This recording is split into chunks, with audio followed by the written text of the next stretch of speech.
For years he searched for answers. An explanation. A reason.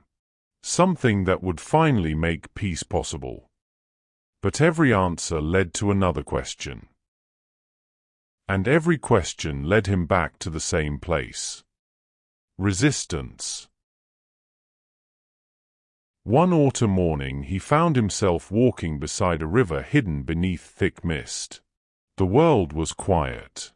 The kind of quiet that forces you to hear your own thoughts. Ahead stood an ancient stone bridge, its arch disappearing into the fog.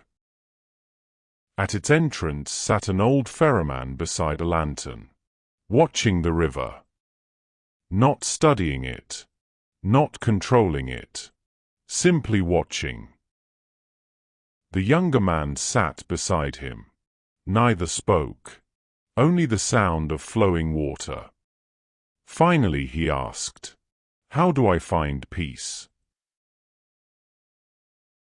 The ferryman smiled, then pointed toward the river. What happens when the river meets a stone? It flows around it. And when the seasons change, it changes too. And when storms arrive, it keeps moving. The ferryman nodded. The river survives because it accepts what it cannot control. The younger man stared into the water. For years he had done the opposite. Fighting, resisting, demanding, arguing, as though reality needed his approval. The ferryman picked up a small stone, dropped it into the river. Ripples spread across the surface, then faded. Pain is often like that. The first ripple is unavoidable. But many people spend years creating the second. The younger man lowered his head, because he knew exactly what the ferryman meant. His suffering had not come only from what happened. It came from his refusal to accept that it happened. The ferryman looked toward the bridge, then said something the younger man would never forget. "You are trying to cross the river, while carrying the river." The younger man frowned. The ferryman continued. "You carry old conversations, old disappointments, old losses, old versions of yourself. And then you wonder why the journey feels so heavy." The mist drifted slowly across the water. The lantern flickered softly. Then the ferryman lifted it. "This light does not remove the fog. It only helps me take the next step." Acceptance works the same way. The younger man watched the lantern glow, a small light surrounded by uncertainty. Yet somehow, it was enough. The ferryman spoke again. "Reality does not ask for your permission. It simply arrives."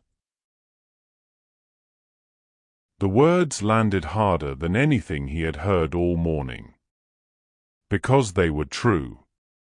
Life had happened, whether he liked it or not, whether he understood it or not, whether he accepted it or not.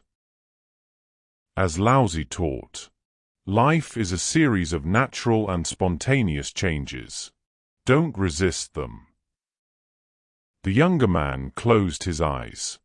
For the first time, he stopped arguing, stopped negotiating, stopped demanding different answers from an unchangeable past. And in that moment something unexpected happened. The weight became lighter. The strange thing about acceptance is that most people think it comes at the end of healing. Often, it is the beginning. The ferryman stood, picked up his lantern, and stepped onto the bridge. The younger man followed. The bridge disappeared into the mist. He could not see the other side. But for the first time, he did not need to. The bridge had been there all along. The river had been there all along. The path forward had been there all along. The only thing standing in the way was his refusal to stop fighting the water. The sun broke through the fog. Golden light touched the river. The mist began to fade. The ferryman disappeared into the distance. The river continued flowing. And so did he. Modern Stoic mind.